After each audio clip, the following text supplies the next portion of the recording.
Amen. Amen. Manshimwe kuko iduhaye kandi umwanya mwiza wo gusangira amagambo yayo. Some igitabo cya mbere cy'Abami 18:30. Eliya aherako abwira abantu bose ati nimunyegere. Bose baramwegera. Asa n'igicaniro cy'Uwiteka cyari cyarasenyutse. Turakomeza kuganira uburyo bwo gusana igicaniro cy'Uwiteka. Ibigenga ubuzima bw'umuntu ni igicaniro yubatse cyangwa se ni igicaniro yasanye. Muri iki cyigisho turaza kureba imbaraga z'igicaniro cy'umuntu kugira ngo ibintu byose bibashe guhinduka mu buzima bwe. Isi y'umwuka igengwa n'isi tureba n'amaso yacu.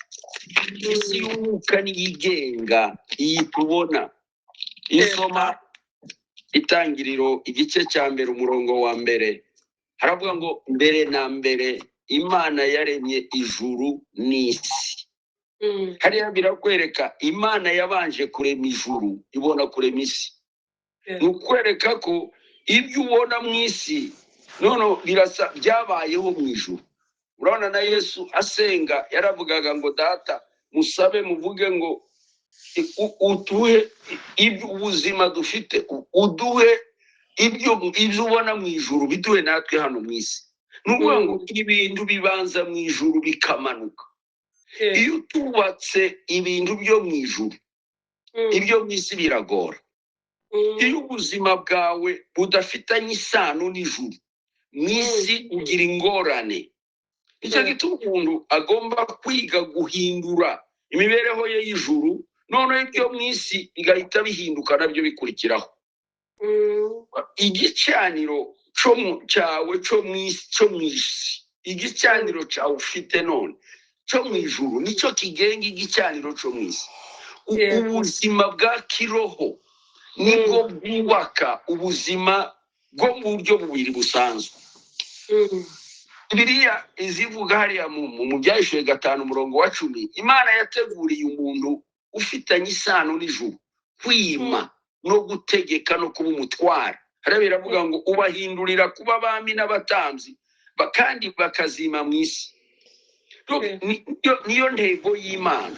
Imana irashaka ko umuntu aba umutware, aba umwami kandi akima, ariko ntazaba umwami kubw'amafaranga, ntazaba umwami kubw'izina.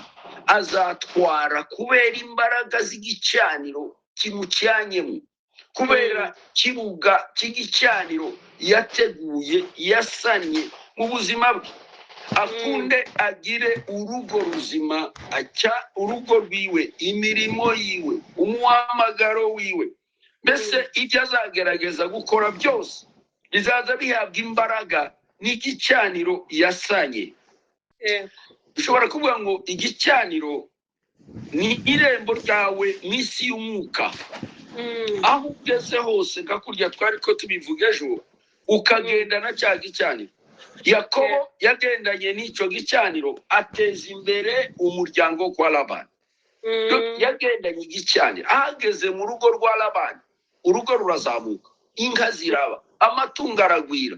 Umunsi ahava ibintu birahomba. Kwa Labani barahombye, barakena, batangira kuvuga ngo umugisha wose wa Muheburayo yarawudutwaye.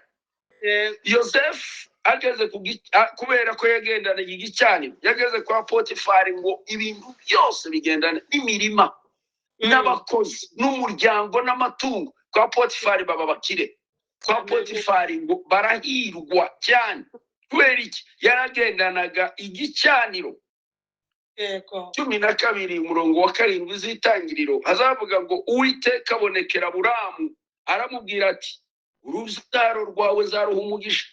Avaho ajya ku musozi w'i Beteli, abamba ihema rye, yubakirayo Uwiteka igicaniro, yambaza izina ry'Uwiteka. Aburahamu kuva yagera hariya yahise ahindura ako karere kose umugisha. Yahinduye akarere kose kubera igicaniro cye. Nicyo Imana ishaka kuba aho ugeze, igihugu urimo, akarere utuyemo, kampani ukoreramo, itorero ukoreramo igomba kugira umugisha kuko hateretswe igicaniro. hariho connection y'ijuru, hariho connection y'Imana. Igicaniro cyawe kigomba kuzamuka kakwa kundi Yakobo yaharaye anakitse afite ibibazo, asenga, atazi ko azarya, atazi ko azambara, atazi ko azabaho, ariko ijuru rirakinguka kubwe.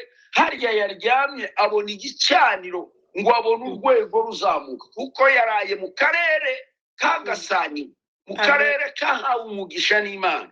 Niko bavandimwe bana b'Imana, Imana idusaba kugira ngo aho tuzajya tugera abantu barote neza, aho tuzajya tugera abantu baryame. Nugera muri kampani usengera abayobozi bawe bakizwe, nuba mu mujyi usengere abayobozi bamenye Imana. Igicaniro cy'umurokore cy'umukristo kigomba kuva mu rugo rwe kigasohoka ku baturanyi biwe, kikagira imbaraga kugira ngo kizamuke. Reba kuva 20 umurongo wa 24 haravuga ngo undundira igicaniro cy'ibitaka, ugitambireho ibitambo byawe byoswa n'ibitambo by'uko muri amahoro, intama zawe n'inka zawe. Aho nzibukiriza izina ryanje hose, nzazaho uri nguhe umugisha. Mukumva ibitaka, Imana irabwira Mose ngo narundi igicaniro cy'ibitaka. Naho tekereza nawe kugira ngo umubiri w'umuntu ugana igitaka, muri kiriya gitaka, muri wa mubiri wawe w'intege nkeya, urumva kugira ngo uhuze ijuru n'igitaka ntibishoboka, ntibyahura. Ariko igicaniro cyawe nicyo kizaguhuza n'ijuru. Igicaniro cyawe wowe wambaye umubiri wowe w'igitaka, ugishireho amaturo n'ibitambo by'inka n'intama, amaze uzareba umugisha ukuntu uzamanuka. Ijuru rihita rimanuka, ntiribe rikikureba ko wambaye igitaka, ntiribe rikikireba ko uri umunyagitaka, uri umukungugu, ahubwo rikakubonamo ubutunzi. Icyo gituma Pawulo abwira ab'Ikorinto, urwandiko rwa mbere 4:7, haravuga ngo ariko dufite ubwo butunzi mu nzabya z'ibumba, kugira ngo imbaraga z'isumba byose zibe iz'Imana zitaturutse kuri twe. Nukubera iki? Nuko wasanye igicaniro cyawe. Igicaniro nicyo ntangiriro y'imbaraga z'ubushobozi bwawe. Imbaraga zawe si imiryango, imbaraga zawe si intwaro, imbaraga zawe si ubushobozi bwawe, ahubwo ni imbaraga z'igicaniro wacanye, nicyo kizaguhuza n'Imana. Icyo gituma Zekariya 4:6 avuga ngo si kubw'imbaraga, si kubw'amaboko, ahubwo ni kubw'umwuka wanje, ni kuwiteka Nyiringabo avuga.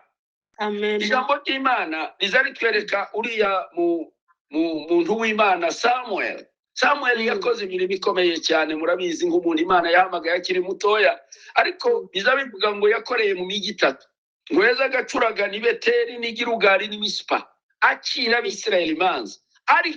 Ariko mu mugoroba agataha i Rama, ngo kuko ariho yari yarubatse urugo kandi ahasana igicaniro, ahubaka igicaniro.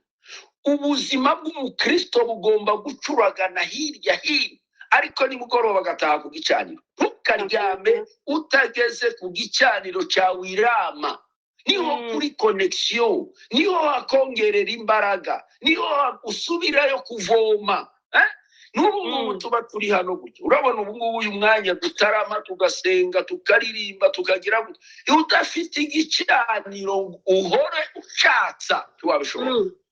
Biranejeje cyane kumva indirimbo z'amahombe twaririmbye muri 81, indirimbo zaririmbye na korale yahariye kuri Murongwe, indirimbo za Gikeji na Bawuziya n'abitwa b'Amatayi, bariya bazifonze ndabazi bose, nibo baririmbye ziriya ndirimbo zasohotse muri 81. Ariko kubera igicaniro ntizishira, ntizikama, zihora zihuruka. Mwabibonye ko twamutunguye, murabibonye ko umuyobozi ngo ninde waririmba, igicaniro gihita cyaka. Sinzi ukuntu nabisobanura kugira ngo ubyumve, ariko igicaniro cyawe gihari, nturinda gusesa, kiraka. Indirimbo zirimo, amashimwe arimo, haleluya. Ibi kwereka igicaniro kigomba guhora cyaka, kigomba guhoraho. Iby'Imana yagushizemo uhora uvoma kandi buri mugoroba. Hari umupasiteri Yongcho mwese muzi wo muri Korea, ubu yaratashe ariko yigeze kuvuga ngo wamushyira mu ishyamba akamushyiramo n'abantu 5 ngo akamuhana Bibiliya gusa ngo nyuma y'imyaka 3 bazaze kumusura ngo bazasanga afite abakristo 3,000 bahimbaza Imana kandi barata Imana. Andi madini yari yamugiriye ishari ngo ese ni gute we ubona abantu, ni gute abantu biyongera? Nta kindi ni igicaniro yari afite. Nubwo yaba mu ishyamba ibiti bizahinduka abakozi b'Imana bigasenga. Haleluya. Aho ngaho uri muri iyo ntara urimo, muri iyo leta urimo, we uri igicaniro. Senga, atsa umuriro abantu bazaza kuwota. Atsa umuriro, atsa igicaniro. Nta hantu hari igicaniro abantu batajya kota. Abantu bamwe bazaza kureba ikintu gishya, abantu bazaza kuvumba, abantu bazaza kwitegereza. Usange rero umuriro urazamutse. Narabwiye ejo ngo turaganira ku bicaniro 5 ari byo buzima n'imibereho y'abantu. Ahangaha niho nababwiye ngo tugiye gukora amayitaje turebera ubuzima bwa buri wese ku gicaniro. Icyambere ni umuntu utagira igicaniro. Umuntu utagira igicaniro uwo ni wa wundi uhora ku rugamba na Satani, ntagira ikimurinda, ntagira ikimukingira. Iyo usoma igitabo cya 2 cy'Ingoma 15:3 haravuga ngo kandi hariho ubwo Abisirayeli bamaze igihe kirekire badafite Imana nyakuri cyangwa umutanzi wigisha, badafite amategeko. Urumva nawe iri jambo kutagira igicaniro ni ukuba umushitsi mu masezerano yose y'Imana. Nicyo cyatumye Pawulo abwira Abaefeso ngo mwibuke ko icyo gihe ngo mwari mu isi mudafite Kristo, mutandukanijwe n'Ubwisirayeli, muri abashitsi mu masezerano y'ibyasezeranijwe, nta byiringiro mufite by'ibizaba, ahubwo muri abashitsi mudafite ndetse Imana rurema. Igihe umuntu adafite igicaniro ni umushitsi mu masezerano yose, ni umushitsi ku byiza byose, ni umushitsi ku migisha y'Imana. Nta Mana rurema, nta Kristo agira. Ni umuntu uraho n'indarashyamba. Kubaho ubuzima utagira igicaniro mu buzima bwawe, uba udafite Imana rurema, nta masezerano, nta yerekwa, ntacu uzageraho. Utagirana ubumwe n'ijambo ry'Imana, ntugire itorero ubarizwamo, ntugire umushumba ugushumba, ntugire amavuta, ntugire amazi. Niko navuga ngo uba mu gihugu kitagira amavuta, kitagira amazi. Uba mu butayu, uba ingokore. Nta Mana, nta byiringiro, nta kwizera. Abisirayeli banyuze muri ibi bihe birabavuna cyane. Nibwo buzima abantu benshi bagenderamo bakabura amahoro. Ugasanga gusa barasarura ibibazo. Iyo usomye aho mu gitabo cy'Ingoma muri ya murongo wa 6 uravuga ngo bakavunagurika buri gihe, ubwoko bukarwanya ubundi, umudugudu ukarwanya ubundi. Ariko mwebwe bene data basa n'igicaniro cy'Uwiteka. Umurongo wa 7 uravuga ngo ariko mwebweho mukomere, amaboko yanyu ye gutendebuka, kuko imirimo yanyu izagororerwa.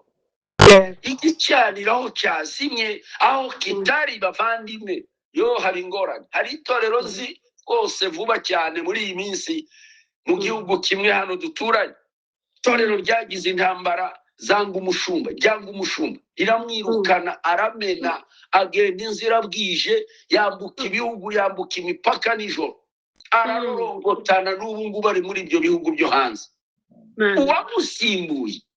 Uwamusimbuye namugezeho, naramusuye, narahageze, ndaganira nabo, mbabaza impamvu banyuza hirya hino.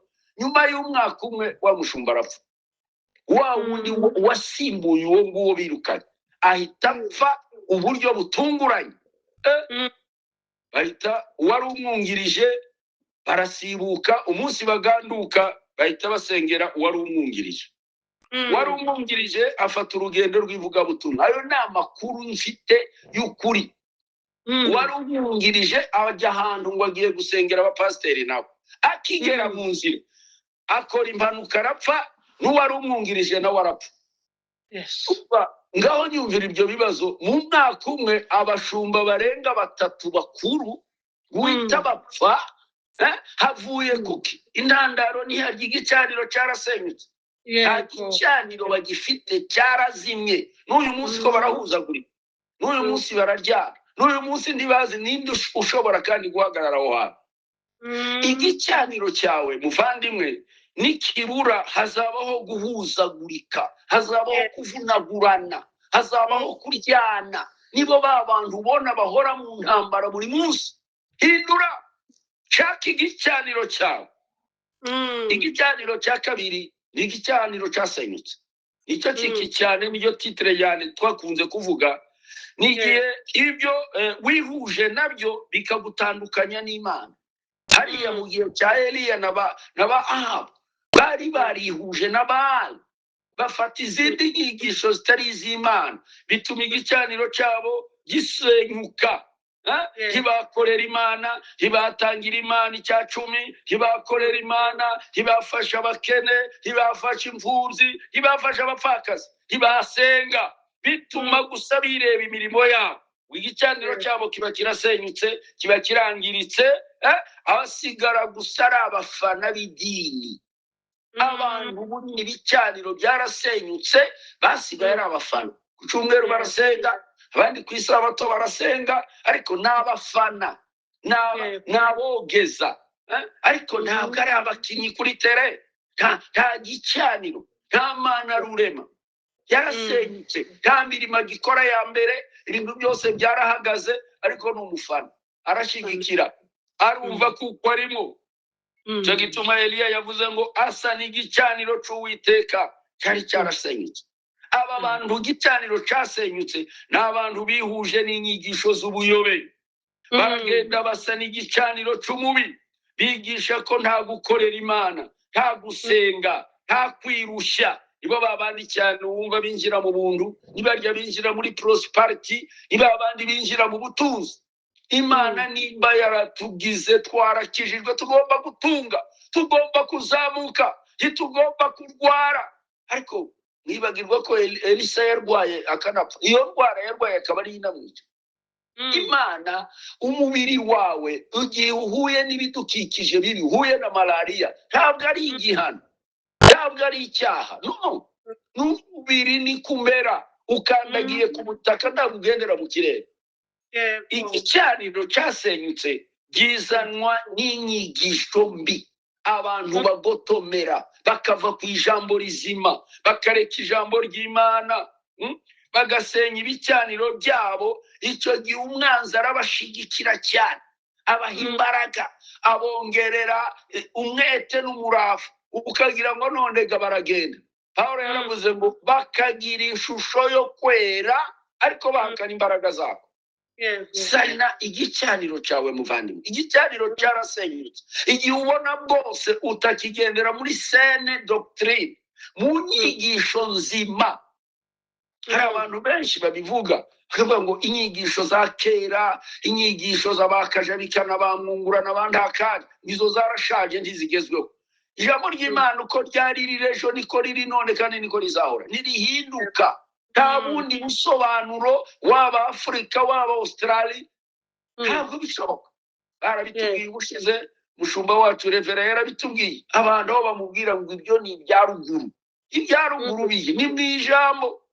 Inyigisho mbi z'ubuyobe nizo zigenga, nizo zitegeka abantu gusenya ibicaniro byabo. Umuntu ugasanga ariho atagira igicaniro cyasenyutse. Icya gatatu ni igicaniro cy'intege nkeya. Igicaniro kidashoboye kwikorera ibyo usaba Imana. Hari igihe ugira ibyifuzo ugashaka gusaba Imana ikintu runaka, ugasaba Imana ukumva umuhamagaro, ndumva rwose navuga ubutumwa, ndumva naba umuyobozi, ndumva nakora uyu murimo Mana, ndumva nayobora iyi ministeri. Ariko Imana yakureba ikabona ibitugu byawe ntibyakwikorera uwo mutwaro. Imana ikabona ufite intege nkeya. None se ntujya usenga, ntujya wiyiriza, nturiyiriza iminsi 2, nturiyiriza iminsi 3. Ni gute ushobora kuyobora ikintu kingana gutyo udashobora kwiyiriza n'iminsi 2, udashobora kwiyiriza n'iminsi 3, udashobora kuba imbere y'Imana ngo ufashe abakene, udashobora kwigomwa ngo utange n'agakombe k'amazi? Icyo gihe Imana irakureba ikavuga ati uyu muntu ndashoboye. Ariko iyo umuntu ari kwasana igicaniro cy'Imana, ushaka kwinjira mu mirimo y'Imana uraguka, urakura, uragwira. Luka igice cya mbere umurongo wa 80 uravuga ngo uwo mwana arakura agwiza imbaraga z'umutima. Amen. Kristo akura agwiza imbaraga, agenda yiyongera, agenda azamuka. Luka 2:52 Yesu akomeza kugwiza ubwenge, abyiruka ashimwa n'Imana n'abantu. Aha ni ukukwereka ko igicaniro cy'intege nkeya ntikiza gikura, kiza cyiyongera. Uyu mukristo yinjiye mu nzu y'Imana arakura, akambikwa imyenda imukwiye, akambikwa size ye. Muri umwana winjiye mu nzu y'Imana umaze umwaka umwe wambara umwenda w'umwaka umwe, undi mwaka ukambara umwenda w'imyaka 2, undi mwaka ukazamuka. Ngaho reba ko turi ababyeyi dufite abana, uguriye umwana umwenda akawambara imyaka 3 igashira, uhita uvuga uti we mwana wanje yabaye igikuri, mwana wanje ndakura, kuko umwenda namwambitse size namwambitse avutse niyo gifite. Kiriya kintu kirababaje. Ni ikikwereka ko umwenda umwana afite intege nke, ntiyambara size. Hari uwavuze ngo Abisirayeli burya muza kumva ngo bagenze iminsi cyane mu butayu ya myaka 40. Hari uwavuze ngo imyenda ntiyabasaziyeho, niko Bibiliya ivuga. Imyenda yabo ntiyashaje, inkweto ntizashaje. Ese ntibazaga bakura? Ese imyenda yabo ni gute itazaga isaza? Usobanuye mu buryo bw'umwuka ntibakuraga, ntibakuze. Size badoze baburi mu gihe puta bayambaye imyaka 40. Biribaho nicyo cyatumye bashirira mu butayu, kuko ntibakuraga, babaye ingwingiri, ntibakura. Reba size wambaraga, raba umurimo uko wari umeze undi mwaka. Ese n'ubu ngubu ni kuko umeze? Uriya mwenda uracawambara? Umwenda umuntu wayo ukura mu gakiza agenda ahindura imyenda, agenda kigweto asigira barumuna biwe.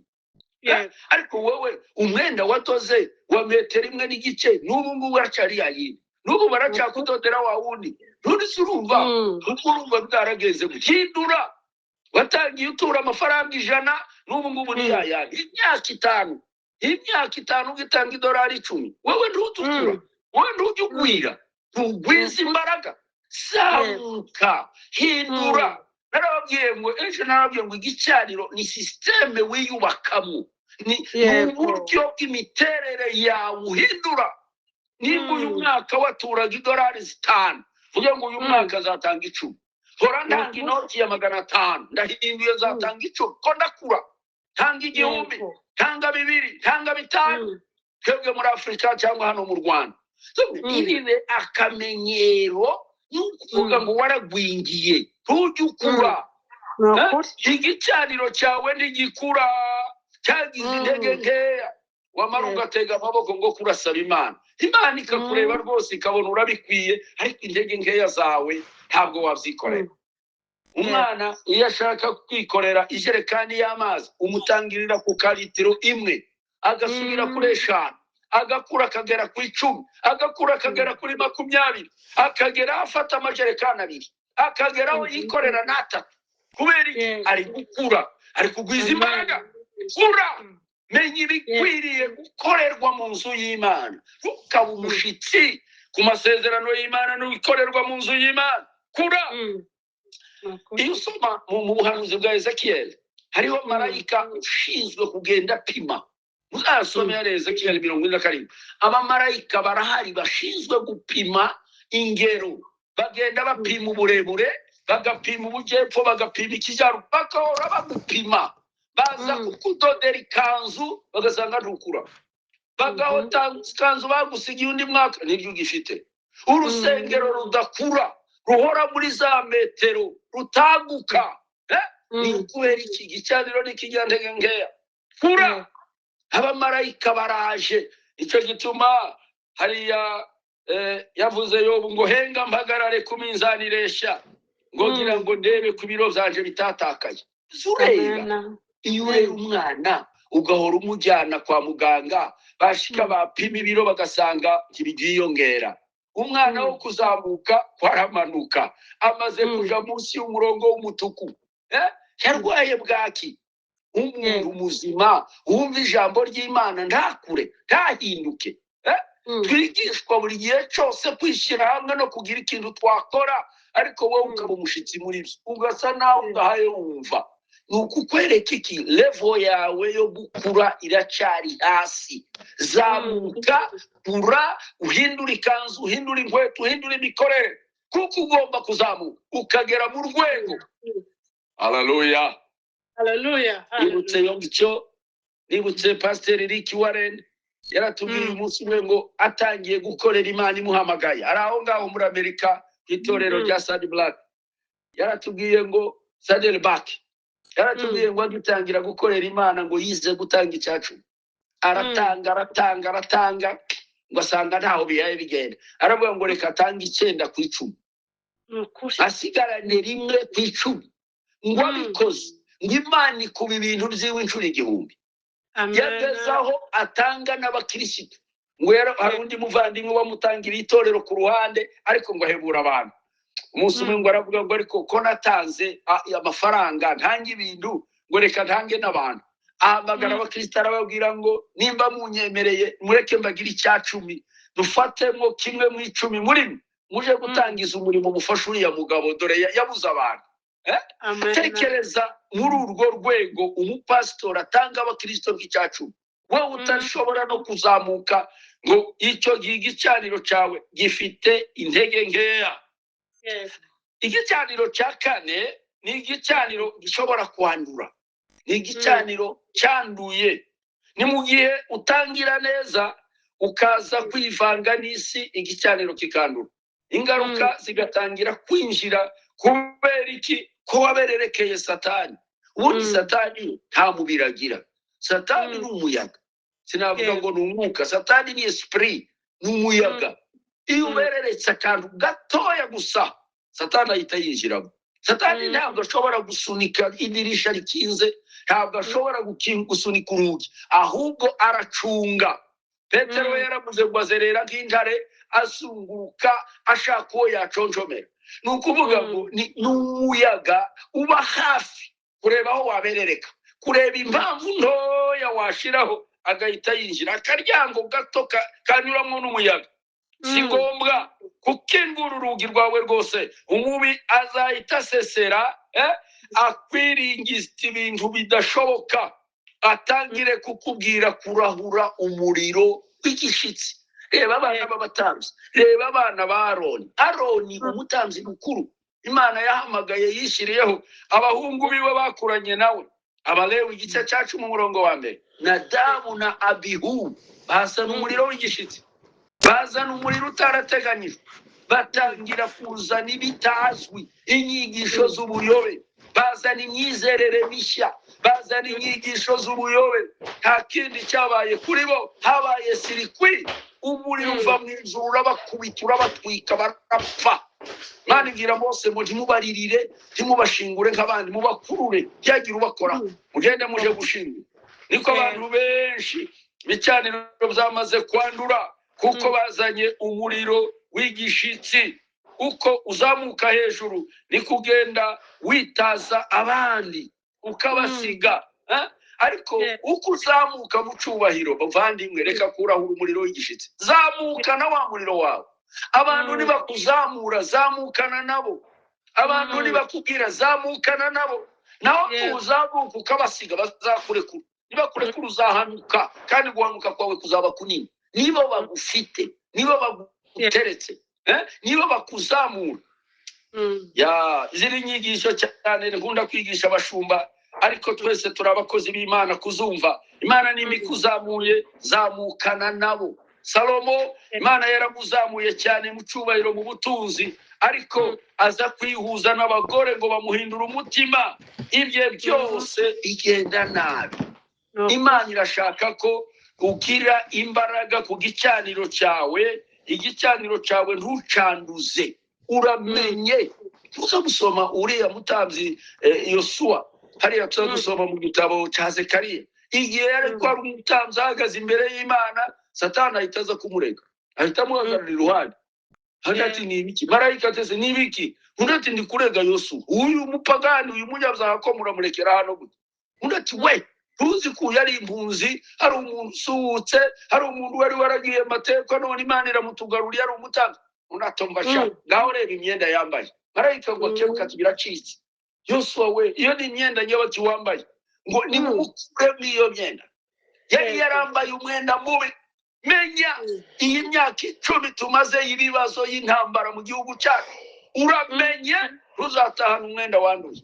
Ntuzambare umwenda nk'uwa Yosuwa, usigare ku izina gusa kandi wambaye imyenda y'igizinga. Marayika arategeka ngo nimumwambure uwo mwenda. Bakiwumwambura yo arakunda akora umurimo neza.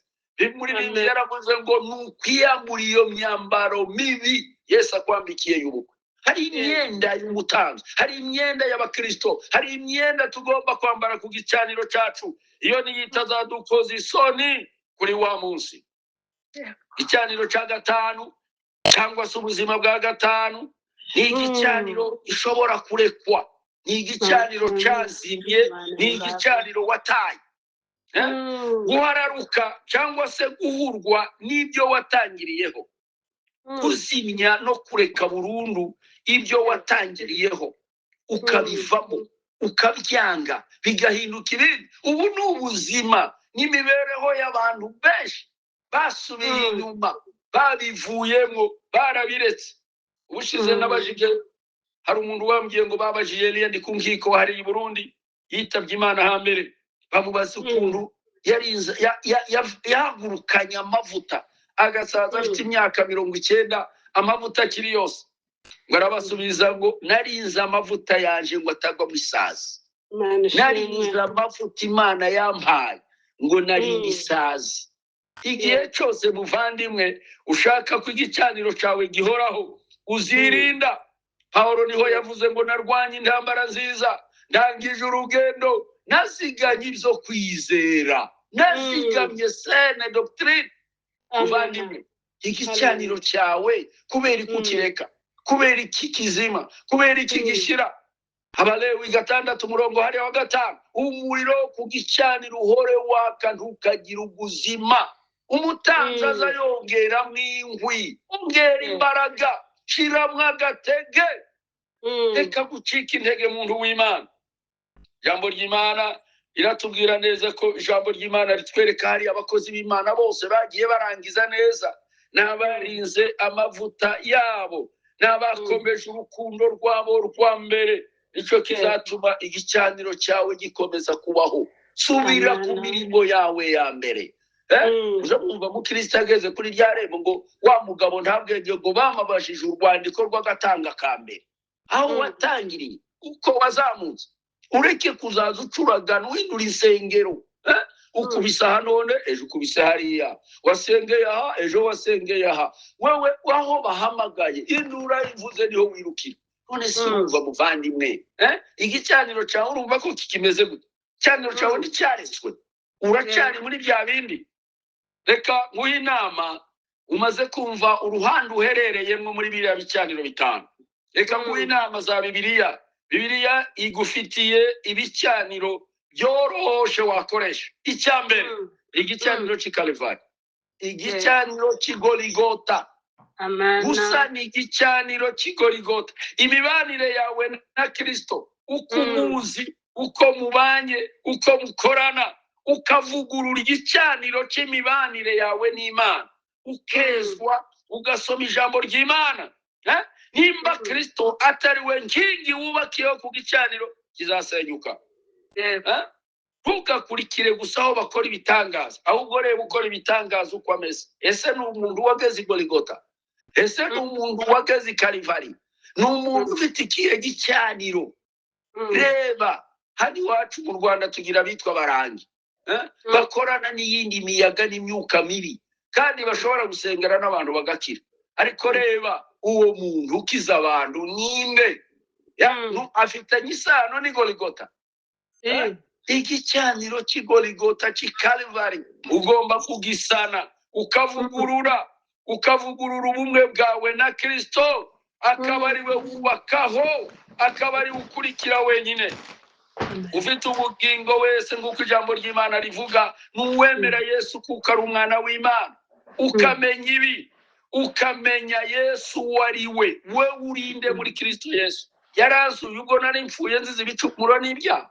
Ukimenya usana igicaniro cy'Ikalvari Imana igishaka gushakaho nukumenya ibyo ufite ko wabihawe nawe, ukamenya umuntu n'imbabazi n'imigisha Imana iziguha.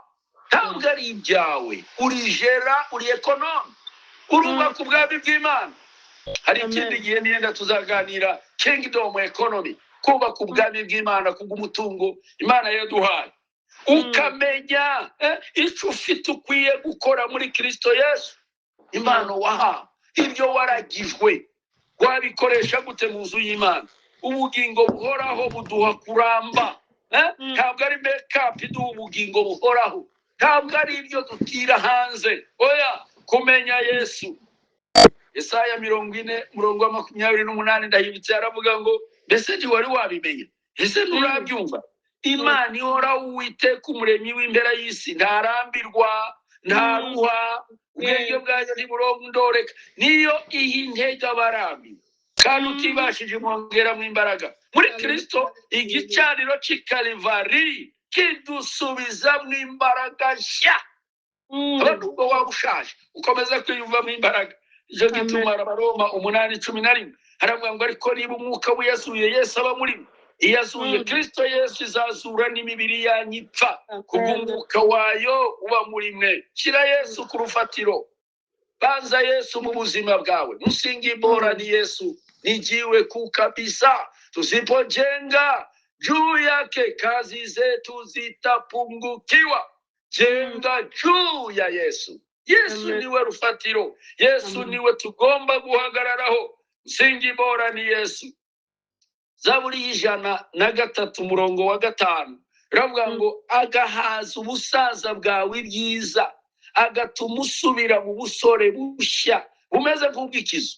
Imana igikuburura, bavuga ngo ikizu kiza kiyiburura. Iyo umuntu asanye igicaniro ahita yiburura, ahita hinduka umusore, ahita hinduka agira imbaraga. Hindura igicaniro cyawe, uhinduke mushya, ukure, kandi imyenda yose wari wambaye y'ubwana uyite, wambara imyenda y'abantu bakuze. Tangire kuzamuka mu bitekerezo, mu bwenge, uhindure imibereho yawe. Igicaniro cy'Ikalvari kizaguha ihishurirwa, kizaguha vision, kizaguha iyerekwa. Umenye ibintu bitatu: umenye ibyo wiringizwa n'iyaguhamagaye, umenye ubutunzi bw'ubwiza butagira akagero ubwo ihabera bayo, umenye n'ubwinshi bw'imbaraga zayo utagira akagero iziha twebwe abizeye imbaraga z'ububasha bwayo kuko zikorera muri twebwe. Icyo gihe bigenda gute? Nuko wageze Ikalvari ukabona Yesu, igicaniro cy'Ikalvari kizaguha ibyo byose. Icya kabiri ni igicaniro cyihariye cyawe. Yesu ashaka igicaniro cyawe cyihariye, ashakana partnership yawe nayo yihariye, mukorane nayo.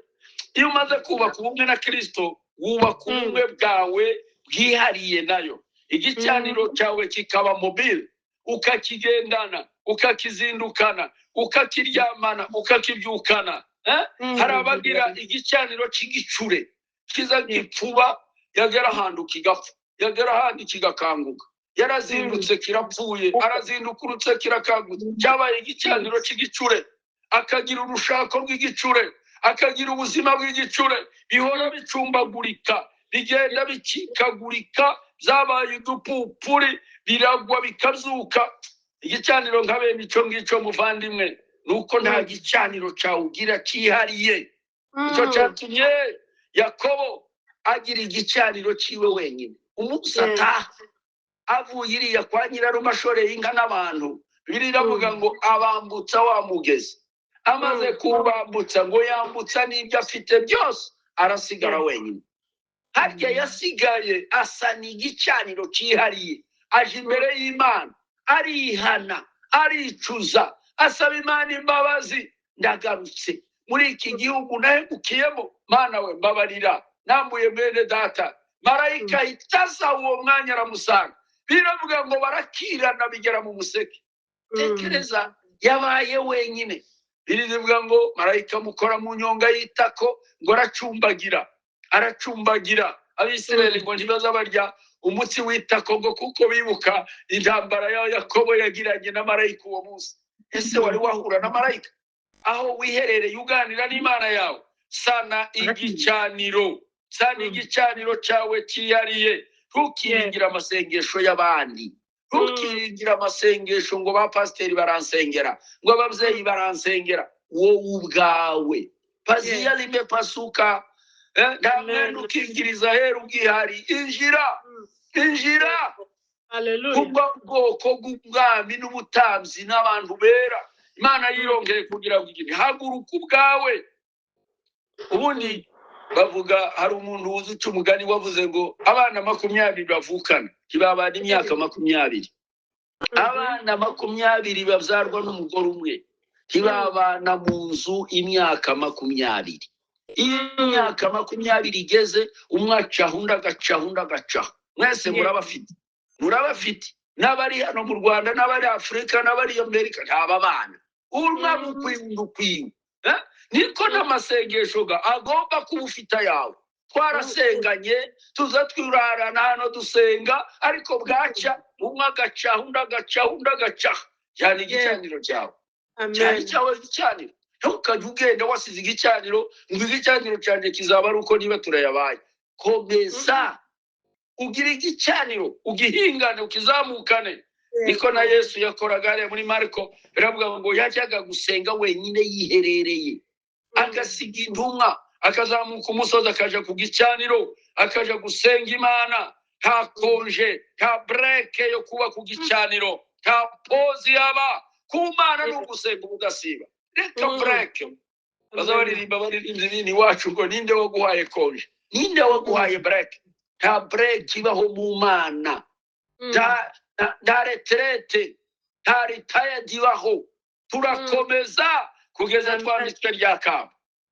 Igicaniro cya gatatu Imana ishaka ni igicaniro cy'umuryango, igicaniro cyo mu rugo rwawe. Igicaniro cyo mu muryango wawe ni ugutegura igihe cyo gushima Imana no gusenga n'umuryango wawe.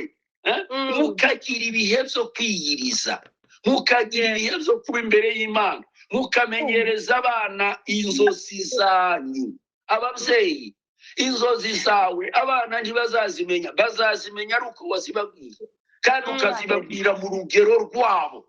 Umwana mutoya akamenya inzozi z'umubyeyi, umwana mukuru ko ariko akura akaza yumva ko za nzozi zase zizagerwaho. Noneho umuryango wose ukagira icyerekezo kimwe, ukagira inzozi zimwe. Niko Yosuwa yari yaragize, niko yereza umuryango we. Nicyo cyatumye avuga ngo mwebwe muhite mw'Imana muzakorera, ariko twebwe mwacu, twebwe mu wanje n'umugore wanje n'abana banje twamararangije, tuzakorera Imana yaremye ijuru n'isi, ya Mana yadukuriye muri Egiputa. Bavandimwe bana b'Imana, nimureke dusa n'igicaniro cy'umuryango. Itorero rya mbere ni mu rugo. Mbere yuko tuja gusohoka tukajya mu bandi, reka tubanze dusane igicaniro cyo mu muryango wacu. Igicaniro kizahuza inzozi z'umuryango, umuryango ukagendera ku nzozi zimwe. Musoma hariya amakuru ya Obededomu, yubatse igicaniro cy'umuryango, aza gutegwa isanduku ryari rimaze kwica umulewi witwaga Uza. Dawudi aravuga ati biracitse none iri sanduku ubwo rero rimara abantu biragenda gute? Nimurebaho murisiga, tuzaba tureba ibyaryo. Ngo bamavuga bati yari hari umugabo w'ikirara n'abahungu be n'umuryango we, mugende murisigeyo. Kiriya kigabo cyitwa Obededomu yari n'Umwisirayeli, yari umunyamahanga w'umugati. Mugende murishyireho izamuhitane turebe. Baragenda bariraza gashya bararyinjiza. Ko Obededomu ngo aribona aravuga ati Abisirayeli baranteze. Iri sanduku, iri si yo Mana y'Abisirayeli isaha. Yamabwira abana bati nimuce bugufi, nimuze tworohe, dore Imana yaje hano. Dukinduke, twitonde, twindure imibereho yacu, tuze dushima Imana, twirinde ngo barabikora ukwezi kwa mbere, kwa kabiri, kwa gatatu, umugisha, amahoro, ibintu birahinduka.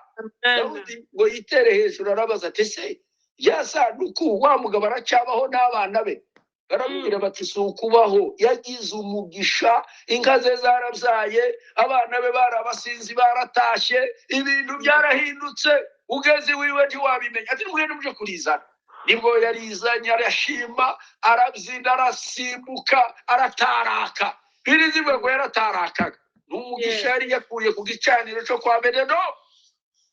Imana igufashe rwose kugira ngo nawe usa n'igicaniro cy'umuryango wawe. Igicaniro cya kane Imana ishaka ni igicaniro rusange cya bose mu rusengero. Mu rusengero usengeramo. Imana irashaka ko habamo igicaniro. Urusengero usengeramo ntirugomba kugaragaramo intege nke. Hagomba guhora haka. Aho usengera, aho utura, aho ukorera imirimo y'Imana. Ntukabe umukera rugendo mu nzu y'Imana. Ntukabe umushitsi. Rick Warren yatwigishije abantu 5 bo mu nzu y'Imana. Aravuga ngo abambere ngo n'abantu baza bakaba bashitsi. Abandi ba kabiri bakaba indorerezi. Abandi ba gatatu bakaba abantu baho ngaho ngo n'abanyetorero. Abandi ba kane bakaba abakorera bushake. Aba gatanu bakaba inkoramutima. Muri aba bantu 5 jureba urwego ubamo. Mu nzu y'Imana uri umushitsi, uri indorerezi, uri umunyetorero, ni membre wa eglise locale ngo ya Saddleback. Bakaza bavuga gusa ngo uri membre, ariko hakagera igihe n'umukorera bushake. Ariko nugera imbere hariya muri Noyo uzasanga inkoramutima. Inkoramutima mu nzu y'Imana. Paulo ari amagambo yavuze hariya mu rwandiko rw'Abagalatiya 2:9. Aravuga ngo batekerejwe ko ari inkingi mu nzu y'Imana. Bamvuga ni Paulo na Baranaba, Petero, Yakobo na Yohana walikuwa nguzo mu nzu y'Imana. Muvandimwe, tugomba kuba umushitsi, tugomba kuba umukera rugendo. Yesaya 4:6. Kandi ku manywa hazabaho ihema ryo kuzana igicucu kubw'icoke ribe n'ubuhungiro n'ubwugamo n'ishuheri ry'umuyaga. Niryari ni igihe wasanye igicaniro mu nzu y'Imana. Imana ikakuzanira umutaka wo kukurinda bizagutera byose. Imana ikazana umutaka wo kukurinda imvura. Uri mu nzu y'Imana, uri urusengero rw'Imana.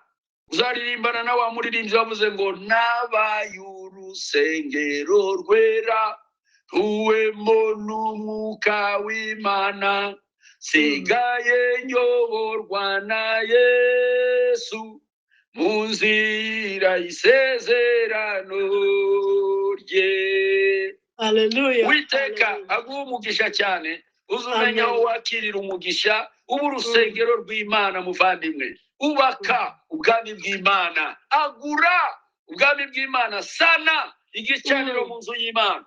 Igicaniro cya nyuma ni igicaniro cyo mu isoko. Igicaniro cyo mu maduka. Hariya uzategereze urebe ku maduka menshi y'abantu hari utuntu bapfundika. Ko muri Afrika hari utuntu bapfundika.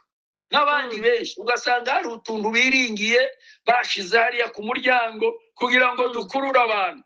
Ariko umuntu w'Imana wasanye igicaniro arabaza agasenga. Asana igicaniro akagiterura akagishyira mu iduka ryiwe.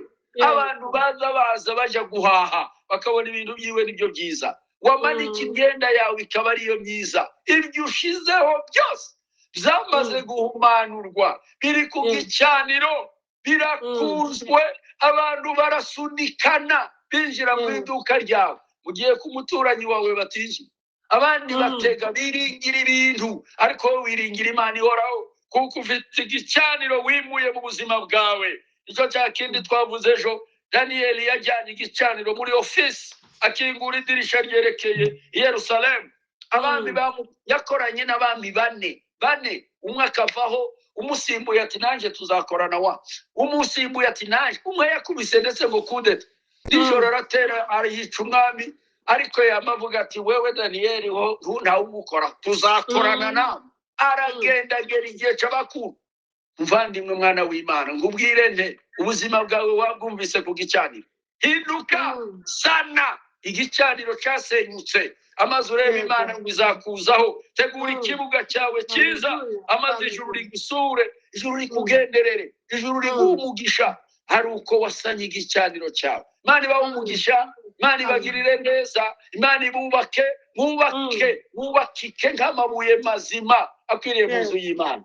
Imana idufashe kuri iri jambo ku bwa Yesu Kristo umwami wacu.